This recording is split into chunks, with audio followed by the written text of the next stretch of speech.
Well, hello. It's the A to Z podcast. I'm Zach Jackson. He's Andre Knott. At Akron Jackson, at Dre Knott on most of your favorite social media platforms. At A to Z podcast.com, Facebook.com/A to Z podcast. Shouts as always to you guys for listening, for helping this thing grow, for bothering us when we go a couple weeks without doing one. We appreciate you. If you're new here, welcome. We do get excited and venture into mature/immature subjects, say four-letter words. So if that's not for you, or if there are kids around, or if you're in a work environment, put on your earbuds or come back to A to Z at another time. Our longtime sponsors are the Honeymoon Grill, Scene, and American Fireworks. Always open at AmericanFireworks.com. They're open in Hudson. It's easy to get to from anywhere. It's not far from the Turnpike. Dre, the billboards are out. Believe it or not, July 4th is less than a week away, so it's time for you to get to American Fireworks. Sunday. Yeah, are you here for Sunday? Like, what's going on in the baseball world, and when will you be shooting off your fireworks? I don't want to thank you, everybody that makes this podcast what it is. You truly appreciate it in many ways and more ways than I can even say. And I want to start off with negativity, so I'll go about trying to be positive. I'm going to be, from all I know, I'm not going on the road, so I'm going to be home. And the first thing I thought of when I realized that I wasn't leaving on Sunday and I would be here was kind of, figuring out. First of all, I'll go back to this. We had a rain out on Saturday for the game in Minnesota.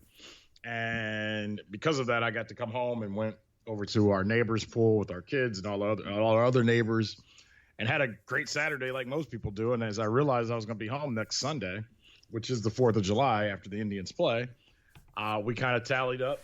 Do people want to put some money together and get those fireworks that Andre gets from the best place in America when it comes to fireworks? And so we've already, as we speak right now, I'm looking at this as a true story. A neighbor just Venmo'd me some money for some fireworks. So I'm going to American Fireworks later on this week. I have a tally. They're giving us a great deal. They take care of us as they do every year. So, yes, Sunday night, Wadsworth Police. My black ass is buying them, but I'm not setting them off, so don't come arrest me. I got kids. He was lying. He's not even 5 minutes in, and he's lying. Nah, that's the truth. I don't light them off. That's the one rule in the Knott household. I can get as many as I want. My wife does not want me to have 4 fingers. All right. That makes sense. Your fingers are already stubby enough. I'm not 3-finger Mordecai. So we'll have them, and it'll be booming, and it was better than any downtowns last year. As I'm collecting money as we speak, I will be going out to Hudson, and after reading the articles I read in the Beacon Journal this week, I'll be doing that during the daytime. But I knew that about Hudson already from growing up in it.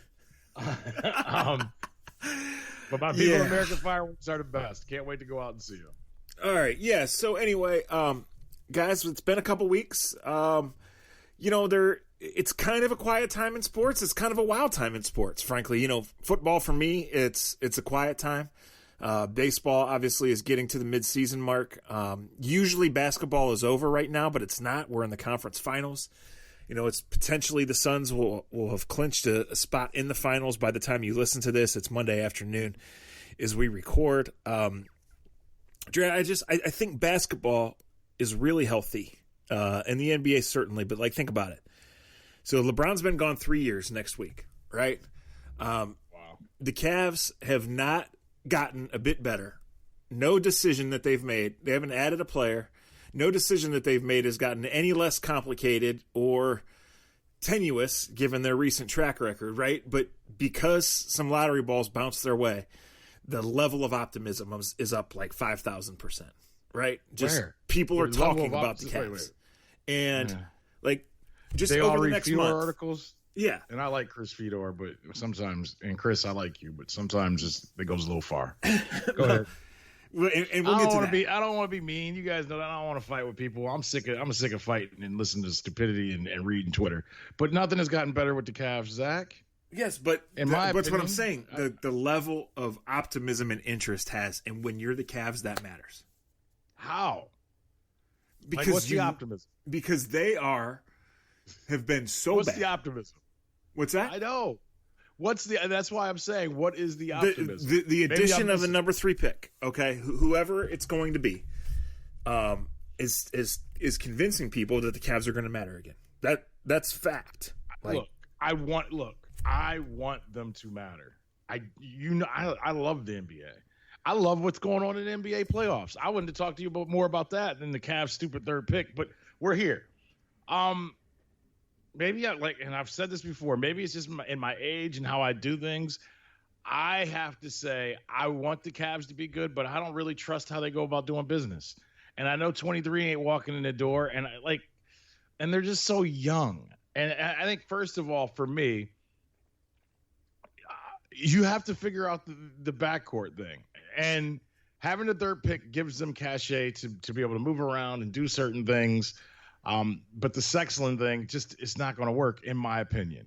And I've always said the best example you could have of having two, I don't want to say undersized guards, but two guards that are small that are your focal point would be the Trailblazers. And the Trailblazers right now are getting ready to break up theirs after naming Chauncey Billups going to play point guard for him and coach for 5 years the way things look right now.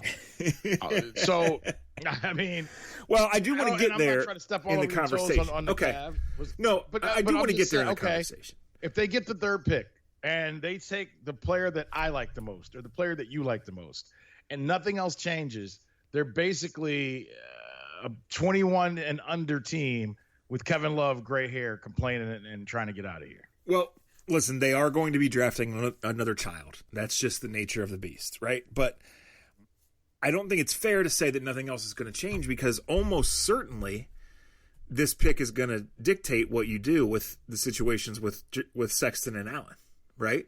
Like, those guys are due money in a short amount of time. And I don't know what trade value Colin Sexton would have. I would imagine it's some. I would not imagine it's substantive, but I would imagine there's a market for Colin Sexton if you're going to add another guard. And I absolutely think the Cavs should be drafting Jalen Suggs here, to me. I want to say this, too, and I can't believe we have to say this, but guys, Kevin Love's trade value is negative. It's negative. Maybe the Cavs can move him. I don't think anybody is unmovable. But there is no trade out there that's instantly going to make the Cavs better or any other team better that involves Kevin Love. He makes a shit ton of money and he never plays. He's old and slow and he never plays. True. So he'll go to the Olympics though and ball. Watch. Yeah, no, he probably will. But like, to say that he's going to be a piece that's going to get you, Ben Simmons, C.J. McCollum, no. Wait. Let's back up. You just said something. Let's put Kevin Love on the back burner. We'll get back to that. You'd be willing to get Ben Simmons? I would. And you know why? Because Ben Simmons needs to be a 4 or a 5. And the Cavs already have like 4 ones. Okay, well, wait. And I'm not disagreeing. I'm gonna have this conversation the right way. Offensively, I don't have a problem with. I don't want him as a 4 or 5 offensively. Defensively, I would say I would let him play that way. Is he on offense? Is he a better? Is your team a better offense when he has the ball in his hands? You think it can be?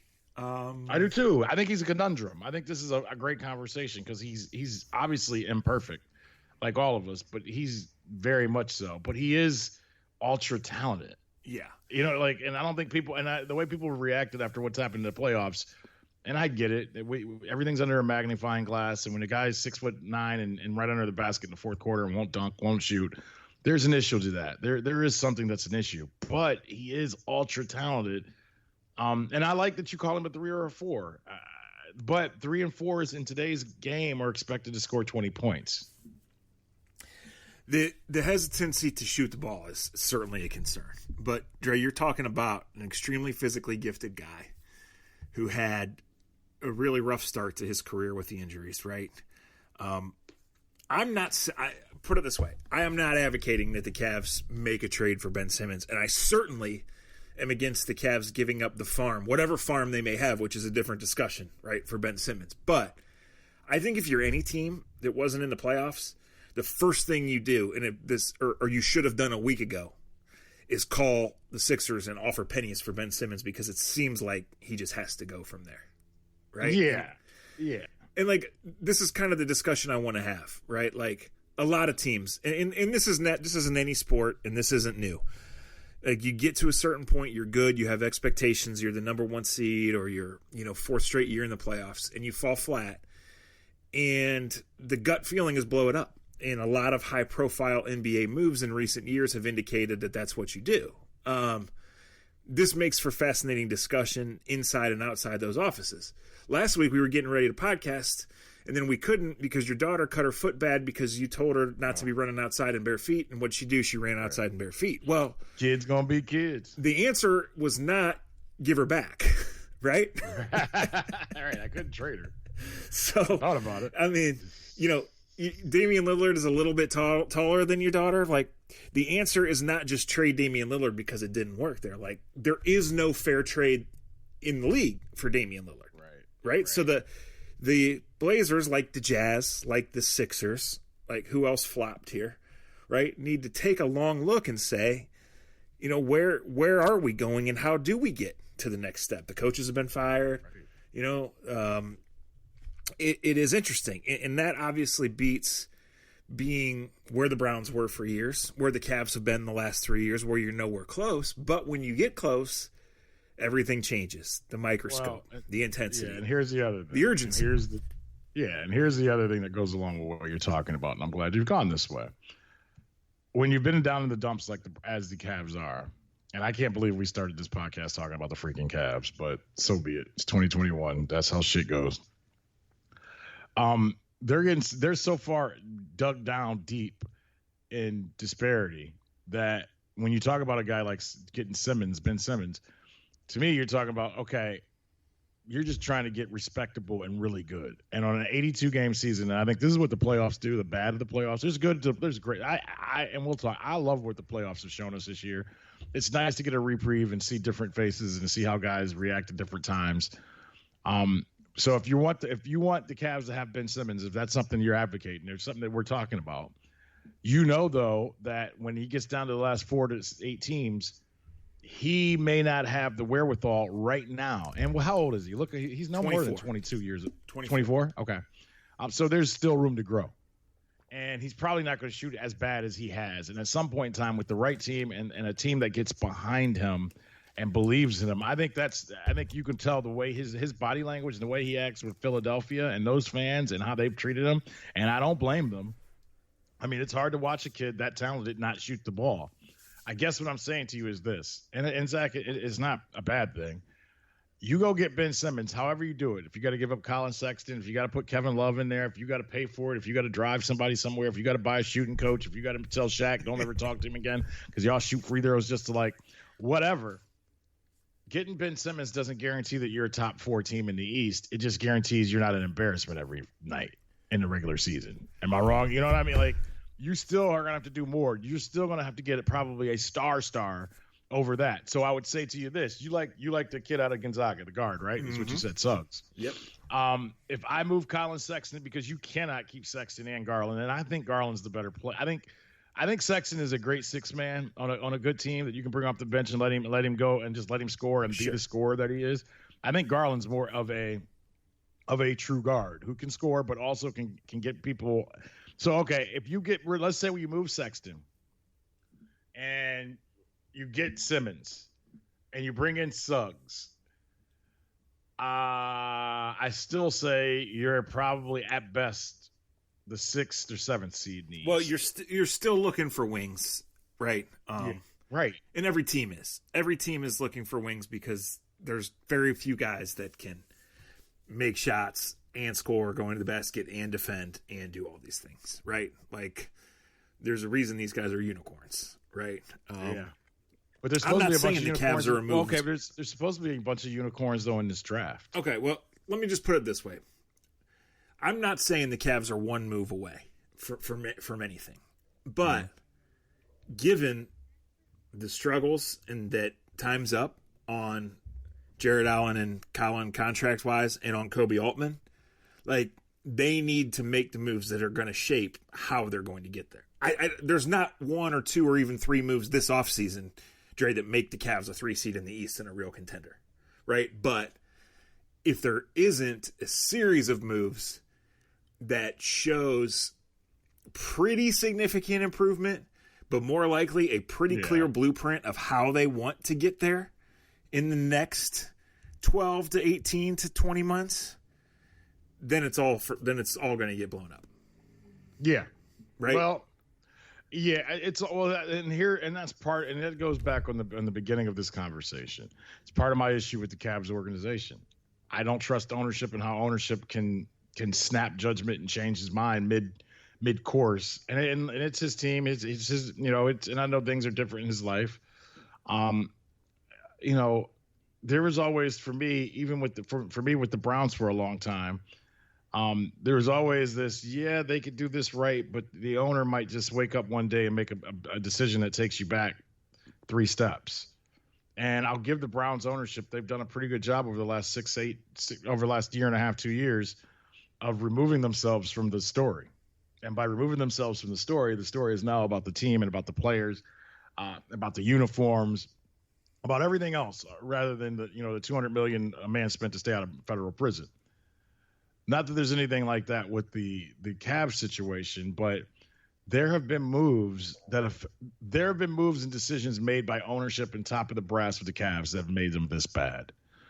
Was being bad part of the deal when you knew LeBron was going to leave? Sure, but I have a trust factor. I'm just being honest. Yeah. I have a trust factor because you're right. 2 good moves and you can make the Cavs an entertaining team. They went out and got Allen last year. That was a decision that I agree with, that I like. I thought it was aggressive. I thought it was a way to see, because the one thing I'll say about Kobe, and he's not perfect because he's made some decisions that made me scratch my head, but I give a team credit that realizes where they're at and realizes on a deal like that, hey, this deal may not immediately help us, and it may help one of the super teams, quote unquote, but it could help us in the long run. So now that you went out and got that, you get Allen and you cultivate him and you make him yours. You get the guard that, if Suggs is the guard that you think works best with him, you become a high screen and roll team. And you'd say to Suggs, and Suggs is a great athlete, played quarterback, and I would have I would be happy with Suggs. I still like the other kid that's going to go number 1, Cunningham. We talked about that weeks ago. But the question I have, and I would say this, if you get another guard, you better get one of the best guards of the last 10 years, Zach. Otherwise, I want a wing player. I just have to stay. I can't argue with that, but I think, when you watch Trae Young, you forget that he's 22 because he looks like he's 32 and he's been around now for a long time. He looks like he's 12. I think that Suggs can be Trae Young or close in a few years. Wow. I do. Okay. So wow. That to me is my 2 cents on the decision. I think 3 is a great spot. I think they're going to get a good player. I think I wouldn't want to have one because I'm not sold on Cade Cunningham. I've been telling you that, right? You told me that. I know, but I am. But I hear you. And I like the Mobley kid for what he is. I would not be drafting him in the top 3. No, you wouldn't take Mobley in top 3. Wow. No, I would not. I think he's going to have a good career. I think it's going to take a long time to develop him, physically and jump shot wise to give him a chance to be not better than average, but really, really good. Right. And I agree. Ideally, you would like to have that wing. No, I get that, but I think we're in the same boat though when we talk about this. Well, look, because that's if in the top 3, no matter who you take, Zach, it's going to take a couple of years for them to formulate and figure out. No, you're drafting children. And that's why the children you already have. Yes. Right. I mean, Darius Garland is, is he at 100 NBA games yet? I don't know. Right? Yeah, he played 4 college games, so he's still developing. Right, and we liked what we saw from him. I just think last year, Charlotte at number 3 got a guy that potentially will change their franchise, right? And nobody in this draft is as gifted. Do you have the draft in front of you? I can, yes. I'm curious how he became number 3. Well, I just think people did. I think teams dismissed him because of his last name. That's why. Yeah. That's the only. If that's the case, you're a bad organization. Right. Then that's what you and I do in our fantasy drafts. But I agree with. But seriously, I agree with you. Like, how does that happen? And I know he did play it overseas, and that's why the draft. But that's why the draft is such a crapshoot, because I think we look at it as, why wouldn't you take this guy here? But you're right. Certain people look at certain things and go, well, I don't know if I want that in my organization. Right. Or I just want to see the top 5 of last year's draft. I just want to say this because I want to get to some other things too. But basketball's healthy, right? The reaction to the NBA draft and the optimism, it's healthy. People know Jalen Suggs because of Gonzaga's run, specifically one shot in the game of the decade, right? Yeah. But right, they know that. we got a culture right now where people are watching on YouTube, guys playing in parks, right? Like, over the next month, we're going to have the Olympics, the NBA Finals, and the tournament based here in Ohio, where a lot of guys that if you've ever watched college basketball, you'll recognize are playing for $1 million and it's going to be on TV. And again, it goes back to our whole thing of now you can stream games, now you can bet on games and play fantasy. Basketball is really healthy, and I think one thing the NBA and the NBA Players Association need to do, I think they need to add to the draft, Dre. I think it's time to add to the draft. It will help your G League. It will help the appeal. People, this is the world we live in, a very transactional world, conversation-wise. You say add to it. What would you add to it? What would you add to it? I need to add at least one round because I need more things to trade and I need more guys to get picked. And I think it would help the G League in that you would have actual draft picks to sell. I mean, look, the Cavs probably have legitimate reasons for moving the team, the G League team from Canton to the Wolstein Center, right? Yeah. Who in the world is ever going to go see the fucking G League team play at the Wolstein Center? I never understood that move. Nobody. Absolutely nobody. Well, Cleveland, and I'll go off with this. Cleveland State, and God bless their coach. Shout out to Camino. They're doing a great job of building that program. Right. And I know that they sell it as, hey, we're a big city team. We're in a big city. You come support because you support the Cavs, you support the Indians, support the Browns. You can support us. And so far that hasn't clicked. Now, obviously, we're coming off of the pandemic, and maybe out of the pandemic, you'll realize the prices are cheap to go see the Cleveland State Vikings, and maybe you take. And it is, as a father, it would be that if you got a couple kids, it would be nice to take them to a game.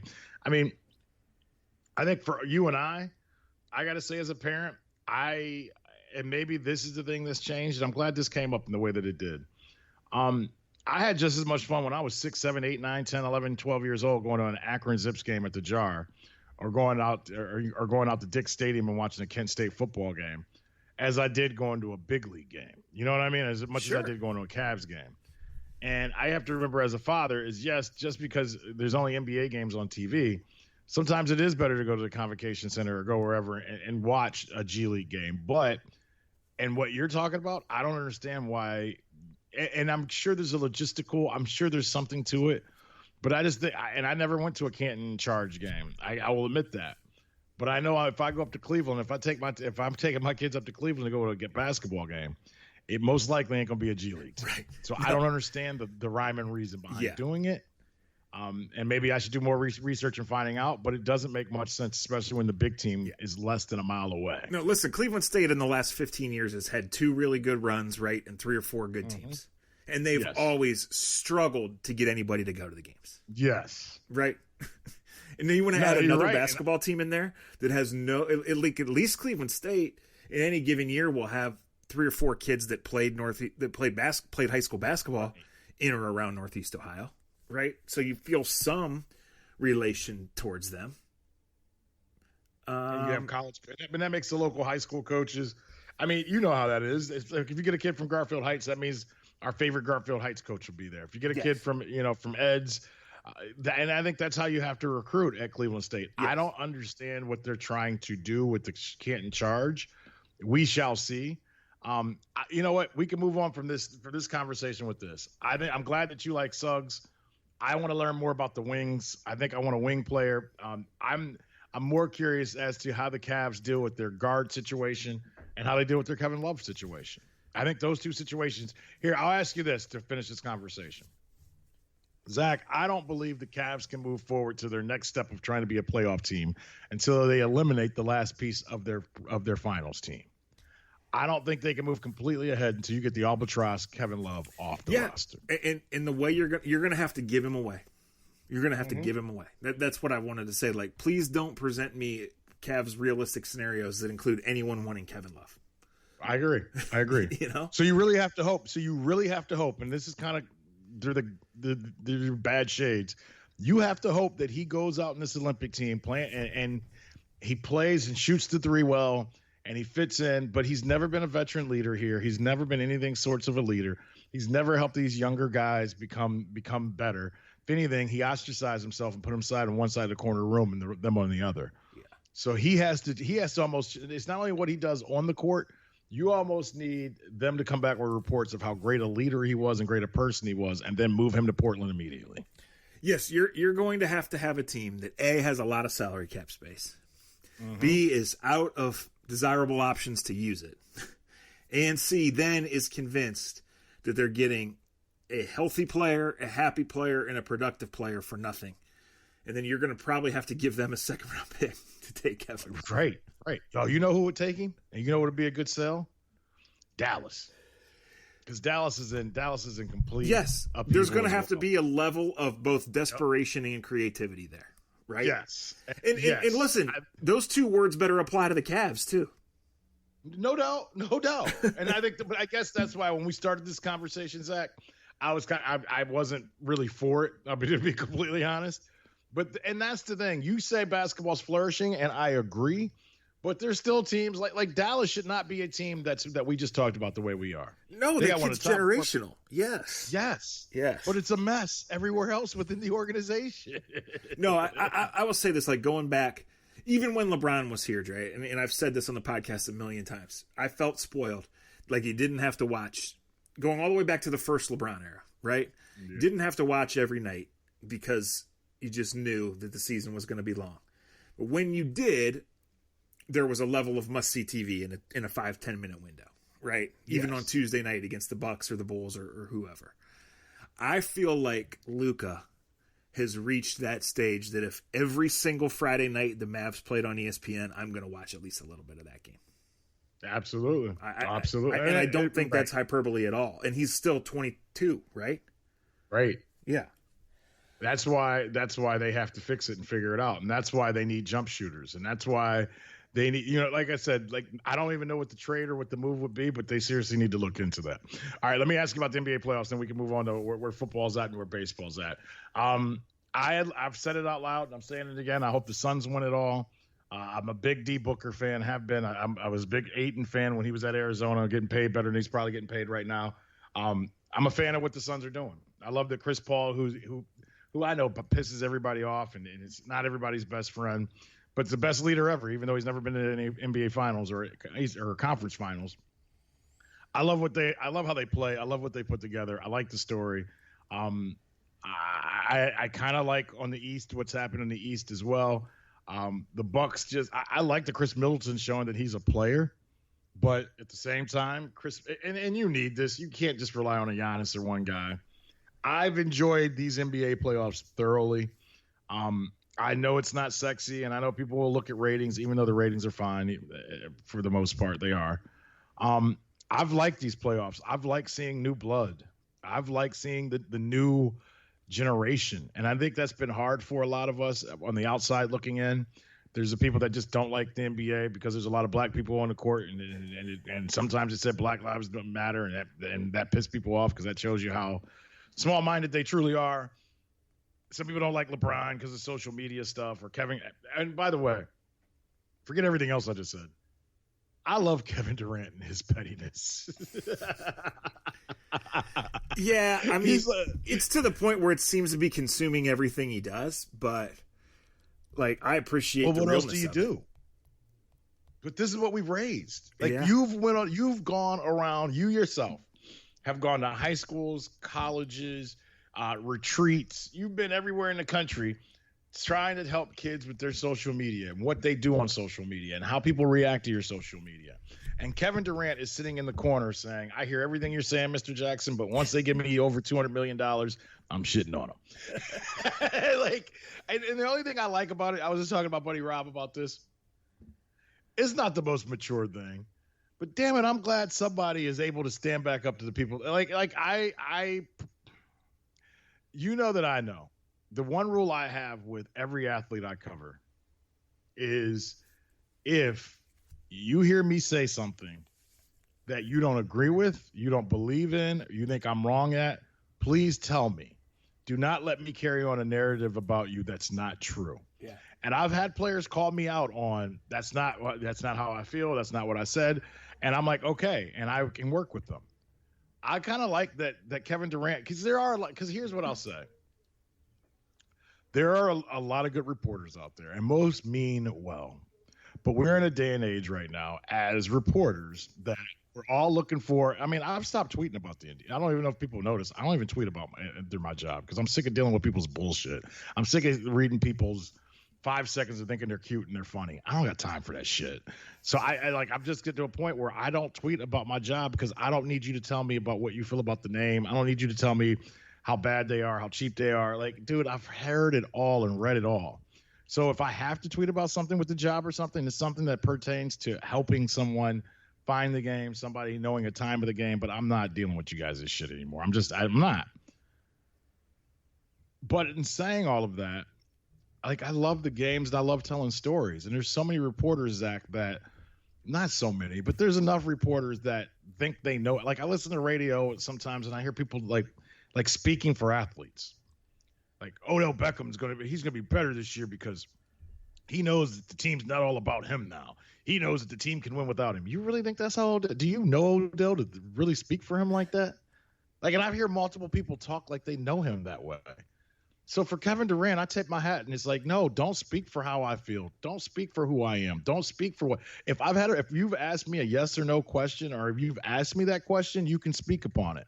We have too many people that speak upon or speak for us, and they've never had a real conversation with us.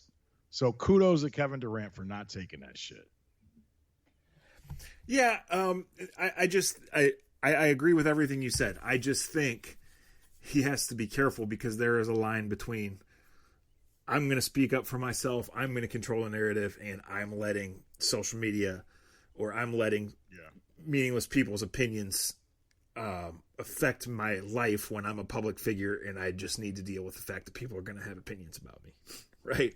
Right. But here's the thing. And I'm this is why I like what he's doing. I don't think what can happen to him at this point. He's an NBA champion. He's got more money than he's ever asked for. He's got his own shoe.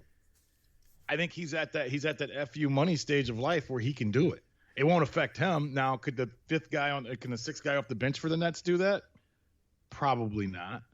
Sure. That's why, you know what I mean? Like, I just think he's at the level of, I'm going to tell you guys and keep stuff straight. Don't quit doing this to people. Quit tweeting about people and quit talking about people like you know them when you don't know them.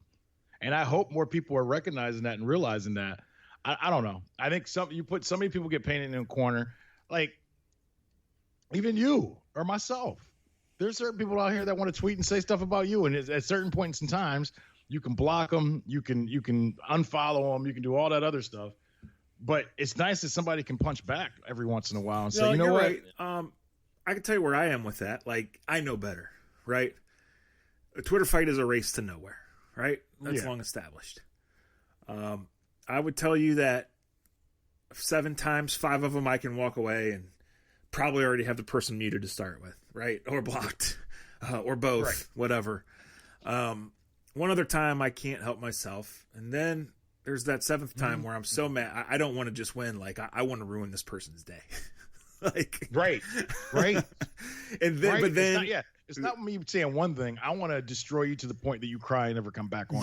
Yes. I want to humiliate you and your family, and I want to make you regret ever interacting with me. Yes, and that's not healthy, Dre. That's not healthy. See, you got Kevin Durant in you too. Thank you for admitting it. I do. I do. We're both volume shooters and volume tweeters. I can assure you that I never had a burner account, though. No, me either. No, but see, all right, and we can stop there with it. I'm just glad you admitted it, and I got to admit it too. We all have some Kevin Durant in us, but most of us can't Kevin Durant it. Well, Dre, we've had this talk before. Like, okay, we get older now, and emotional maturity and life experience and having something to lose, right? It helps us on this podcast. It helps us in our jobs. It helps us in life, right? Perspective, experience. And there is a time you want to stand up for yourself, right? There is a time that you should interact because it is a communication device. But if it's negatively affecting, and this doesn't just go for Twitter, this goes for other things, like you have to take stock. If it's negatively affecting your health, your standing with your job, your wife, your whatever, right? Like, you're right. You got to be real careful with it because it can do that. It can do that. Well, and you're like, none of us are ever going to have $400 million like Kevin Durant does. Right?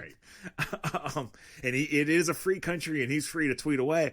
I just feel like he's walking. He gets a little too. Yes, he's walking a line there that he doesn't need to walk. He doesn't need to walk on it because he can walk away from it and he can still have all those things. I guess, and like I said, it's just nice that some people can fire back and tell people, like what you're saying is not important and you're full of shit. Because you're right, everybody doesn't have that same leeway. The way like I know we haven't even talked about this yet, and I'm kind of glad we have because I don't ever want to talk about it. Like the Josh Naylor situation. I was just going to ask you about this. Yes. My stomach turns just like I got an article right in front of me popped up about it. And it's one of the worst things I've ever seen. My mic was open and I groaned as it happened. I have not watched the replay because I saw exactly what happened live. I saw it. I knew live in the game what had happened.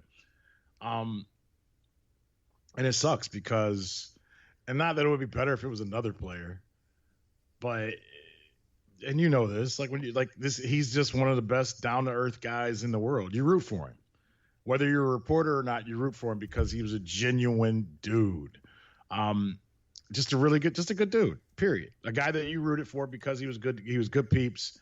Always goes out of his way to be a good person, to sign the extra autograph, to look you in the eye and ask you how you're doing. And so it sucks when something like that happens because it's not even about the player, but it's about the person. I hate to see a person that I know and I like that I have a friendship with go through a tragedy like that, because unfortunately this is gonna be a part of his career. And hopefully he's back in a year, or a year and a half, however long it takes to come back from this injury. But this is a part of the narrative of Josh Naylor. And, it was the hardest game I've ever done for all of us. Like, I can tell you guys, like, for as much of it is bullshit that we're not at the games, and that's a whole nother story another time, it was hard to do the game yesterday. Because it didn't really matter. And I hate saying that, but after that happened, it did not matter. Yeah. The game was the last thing on anyone's mind. The players, us, the only thing everybody had on their mind was get on a plane, get home, and let's just start fresh Monday. And there's only one other thing I can compare to that, because I thought about that last night. I was talking to my neighbor when I texted you the picture from the pool and said, my bad that we didn't do the pod last night. I had to consume some beer. And there's only one other time I was doing a game and had that type of thing happen. And I don't know, you will remember this when I bring it up. It happened in Cincinnati when we were covering the Browns. And it was the first play from scrimmage. And Reuben Drones ran into David Pollock. Do you remember this? Oh, yeah. And David Pollock broke his neck. First play of the game. And in the NFL, I always tell people when they ask me about the difference in doing the Indians and doing it in Browns and baseball and football, I'm like, I love what I do to this. I love it. But there is nothing like 1:00 on a Sunday in the fall being inside a stadium on the field. There's nothing like it. Like honestly, I just got chills just saying it. Like I can feel my heart. Like there's just nothing like being on the field for an NFL football game at 1:00 on a Sunday. And when that happened between Drones and Pollock, it was literally the first play from scrimmage. You went from this high crescendo of like emotion. The kickoff had just happened. Fans are into it. Both teams think they can win, and then you have a guy break his neck, and they had to take his face mask off. And it was probably like a 10-minute stoppage of the game of taking care of all that. I remember Reuben Drones kind of was banged up, and he came off, and then he had tears in his eyes because he realized that we all realized David Pollock was never going to play again. Yeah. When that happened. It is hard to do your job after that type of stuff happens, man. It really is. But the reason I bring that up, and this just goes off of it, and I'm looking at it right now, I still get dickheads that tweet me and say the second baseman needs to back off in that scenario. Or I'm getting other people that saying, see, Naylor's reckless. I tried to tell you that you're all year, Andre. And you know how bad I wanted and I literally had to throw my phone, and I wanted to be fuck you asshole. Like, who in their right minds tweets or says something about that when somebody's going through an injury like that? Somebody's in the worst pain of their life.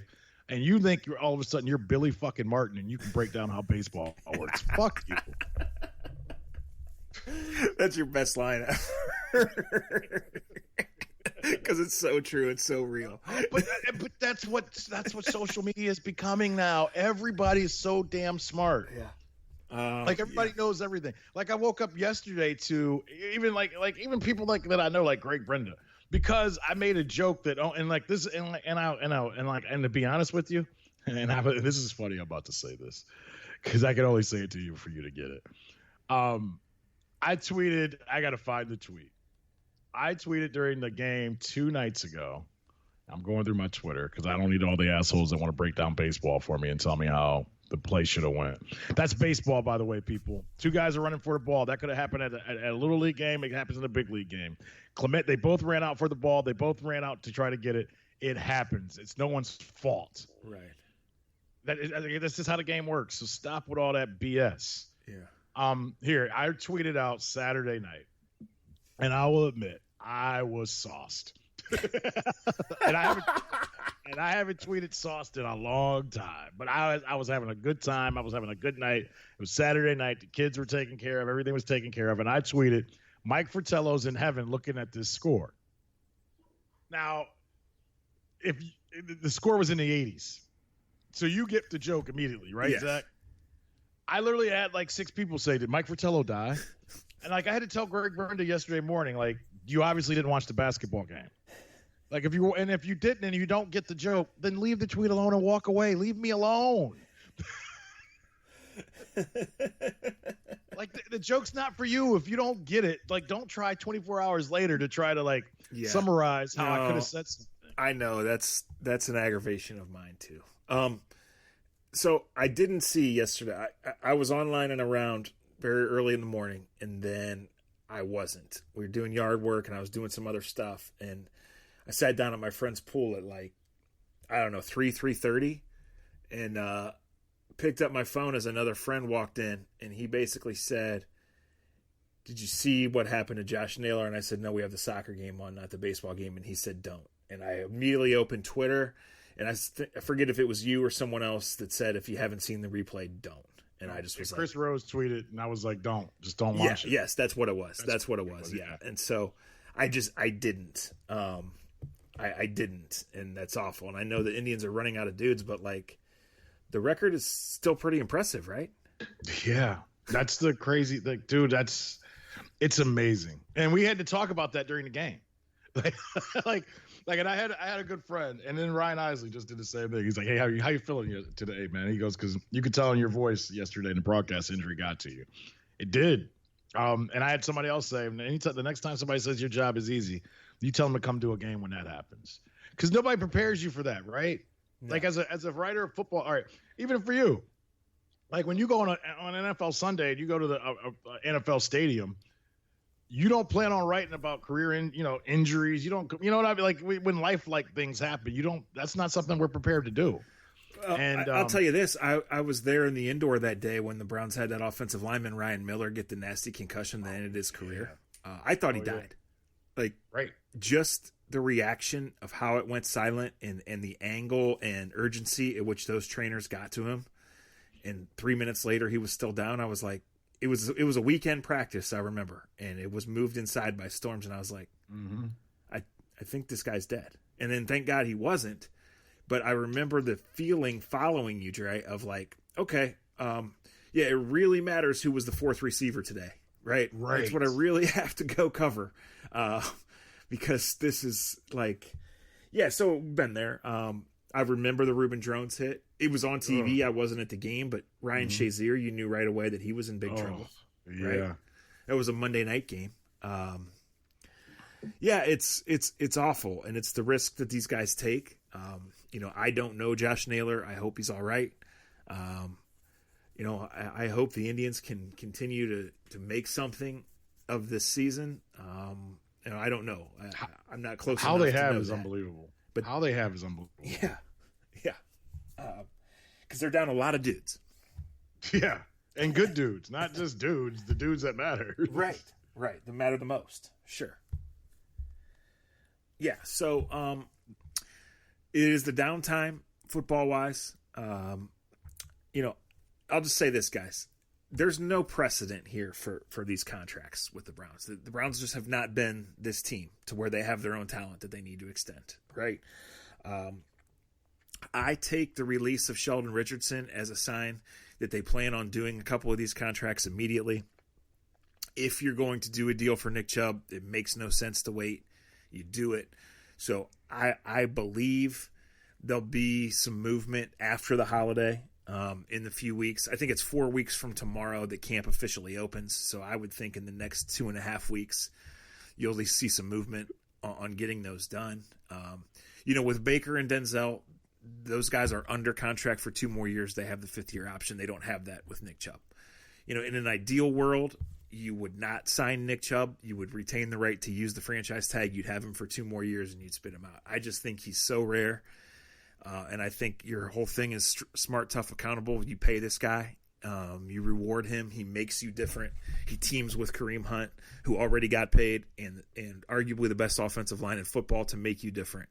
So we'll see there. I know the Baker thing is the most talked about thing right now. Well, A, we're bored across the board. B, Baker's a bit of a lightning rod, and we'll see. The Browns are in a good spot there. The Browns and Baker Mayfield are engaged, guys. It's going to happen. Are we going to have a fancy wedding? Are we going to have a shotgun wedding in 3 weeks? Are we going to do it next summer? I don't know. Maybe the engagement will get called off. That happens in life, but they're headed for the altar. And so I think it's more just talking points than anything else. So that's kind of my. Well, let me ask you this. Okay. Does being smart, tough, and accountable stand more? Is that more important than what analytically they're told they should and should not do?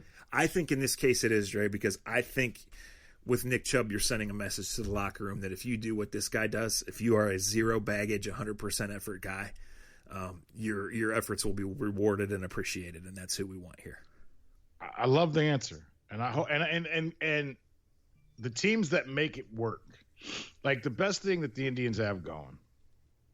And I think most people should know this. The best thing about Tito Francona, he may not agree with all the analytics. He may not agree with every guy that comes in his office and tries to give him a lineup, or every guy that tells him about openers and this and that. But the Indians, from what I have learned and being around them for the last 8 years, almost a decade, is that they have a way of, they have a standard, they have analytics, but they also use I want to use the right word because it goes off of what you're saying. Terry Francona respects analytics, but he still makes decisions based off of what his stomach tells him. Yes. And I think the great organizations throughout all sports right now, it's like James Jones is a GM with the Suns. What a great move by that organization. That organization was in shambles before they brought him in. He was a former player, but if you knew who he was and you knew his reputation, a little bit like Tito, and I don't know why I'm saying James Jones and Tito are in the same, but a guy that was kind of at the end of the bench, but a guy that was really talented. He understood players, but he was also smart enough to listen and understand analytically what made sense to a team, right? So you're able to mold a team together off of the feel, but also what the numbers tell you. Your answer about Chubb is he's my favorite player, is 100% correct. Yes, we have standards. Yes, we have rules. Yes, we have things that we go by and things that we will not get in cap trouble over. But if somebody represents who and what we want to be, then we have to acknowledge that and work with that, right? Yes. So I think this is the most – I think obviously signing a quarterback is tremendously important, but you don't have to do that today. You don't have to do that over the next 6 months. No. To be completely honest. In all those things, what you're saying, all those things weigh in because this is going to be an issue with the Browns. I mean, we're guessing from the outside, Dre, but you've been saying this. You've been around locker rooms your whole adult life. Well, really your whole life. Even before you started doing this every day with the Browns. Every guy in that locker room knows what every other guy makes, especially when you're the one that thinks you're next to get paid or you're better than the guy that already got paid, right? That's human nature. That's not calling anybody out, right? No. But the other thing is this, like you just said, like personality and how you want to build your team, okay? Listen, all these projections that say the Browns are the 3rd best roster in the league, the 5th best roster in the league, the 7th, like I'm with that. But how are you different? What is your identity? This is what the Browns have never gotten to in the 23 years they've been back in the league, right? Well, now they have one. right?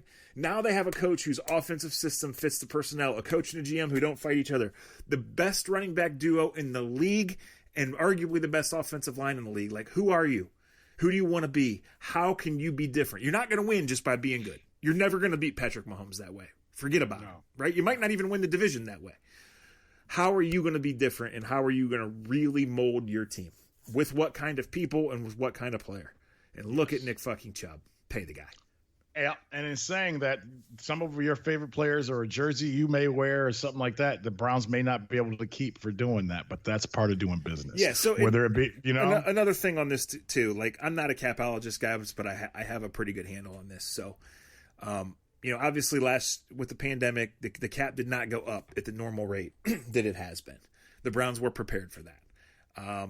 In 2023, 2 years from now, it's going to go up tremendously. There's not a set number yet, but it's going to go up next year healthily, and in 2 years tremendously, because that's when the new media rights deals kick in. They will, for the balloon payment you make on a quarterback's contract for having Miles, Denzel, 5 offensive players, 3 other defensive guys all getting paid at once. You'll be able to do that. You'll be able to fit them. So it's just a matter of when and when you want to do it. Nick Chubb's deal is up. If Nick Chubb plays this year, it'll be on his rookie contract to be the most underpaid player in the league. I just think it's time to do it. I agree. I just think it's time. Hey, guys, we got to get out of here. I just realized what time it was. I got to be on another call. Hopefully we will do one. Let me do something real quick. Yep. Real quick. I'll be quick because I got to roll too. Thank you guys for your patience. We appreciate it more than anything else. It matters. We got a lot of other things going on in life, but we do want to do this and continue to talk to you guys. As you know, I'm working on, and Zach's helping me work on a project that's going to come out here in August, September, called Brownstown. It's with Blue Wire Podcasting. And the basis of it, which I can tell you guys now, is I've interviewed a ton of Browns fans, former players, former coaches, GMs, you get it. I just got to tell this story real quick. I interviewed Phil Dawson last week. And I asked Phil Dawson at the end of the interview, and I don't know how it'll be played in the podcast, but when it comes out, I hope you guys listen and pay attention to it because it should be pretty cool. And I said, hey, man, is there anything I asked you? Is there anything that I'm missing on why it was special to play in Cleveland? And this isn't verbatim, but Phil Dawson goes to me. He goes, Dre, you know me well. And he says, I'm Texas to the bone. And he goes, I wear a flag on my truck, on my hat, my heart, tattooed on me. I'm Texas to the core. He said, and he goes, my wife feels the same way. I'm as Texas as it can get. And he goes, but Northeast Ohio did something so cool to me and for my family that in 2009, 2010, my wife and I seriously debated about making Northeast Ohio our home forever. I couldn't believe he said that because I've known Phil Dawson, since 99. Yeah. But that was legitimately him. The one other story I'll tell real quick, and this is kind of a tease so you guys are excited for this because I want you guys to be excited for this. Matter of fact, I'm doing something with Zach on this tomorrow.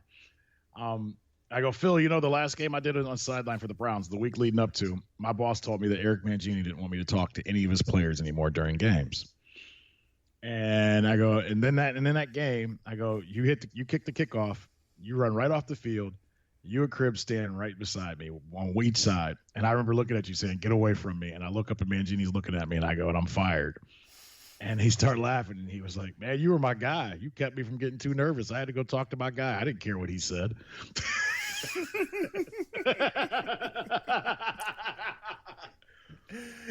It's some pretty cool shit. Yes.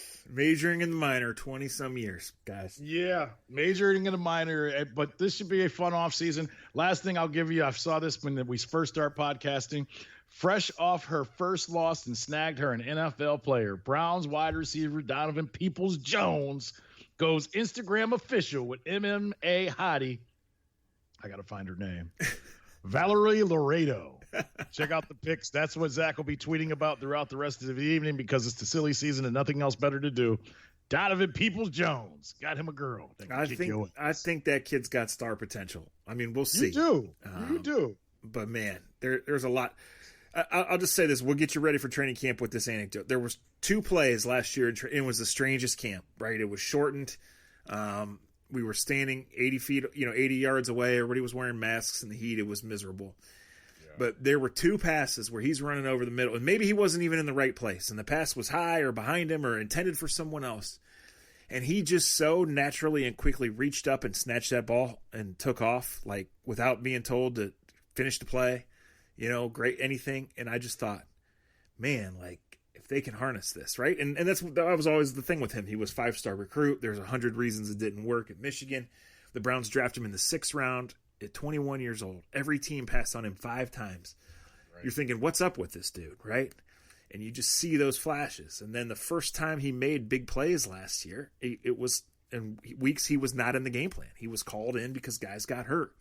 And he did it. And so now you think, okay, now he's gotten a taste of it. Now he's going to be comfortable with his surroundings. Maybe not they're going to draw things up for him per se, but I think they realize there's a lot to harness there. And coach him hard and, know what works for him and what doesn't. And this is where I think Stefanski is so good with all his players. I just think in a couple of years, if Donovan Peoples-Jones is a 100-catch guy, a 12-touchdown guy, I don't think anybody will be surprised. So this goes off our conversation about salaries, and I don't want to be that guy and talk 2 seasons ahead. If the Browns are going to continue a legacy to becoming one of those teams, you need that to happen because you're not going to be able to keep the high-priced receivers ahead of them right now. No, and that's the thing. Like, Peoples-Jones is really the only receiver that's guaranteed to be here still a year from now, right? I mean, I'll believe the Anthony Schwartz hype when I see him on the practice field. Like, so, we'll see how that goes. Most people don't even understand the Anthony Schwartz deal right now. He's and I will get into that in another podcast. Yeah, because they're not. They want him to be a receiver, but a big time receiver. But he doesn't have to be a big time receiver for what they're going to ask him to do in 2021. No, they need him to get healthy and learn and show him how much that they can give him. And if it's only a little bit as a rookie, that's fine. That's fine because he has a rare gift that they can unlock. Your best tweet, I got to get this in. Your best tweet in years. Somebody asked the best Atlanta Hawks jersey ever. You said Rasheed Wallace. I had an Indians player that will remain nameless, and this is what makes days like yesterday tough. He sent me a DM and was like, Dre, I never knew Rasheed Wallace played for the Hawks. And I had to break down and tell him exactly how that worked. That's why it was the best tweet ever. And I won't embarrass the player that tweeted me. But there is a player on the Indians that was like, I had no idea he played for the Hawks. And I had to explain what happened. My friend Zach, he has a lot of issues. All right, guys, here's what you do. You log on to AmericanFireworks.com. Or you go to the store in Hudson, you tell them A to Z sent you. Now, during July 4th week, they may or may not hook you up, but they will appreciate you. They are local folks. They are Cleveland sports fans just like you guys. They've been great to us and great to the community for a long time, and that's where you need to buy your fireworks. So for Zach Jackson, for Billy fucking Martin, we'll talk to you next time on A to Z.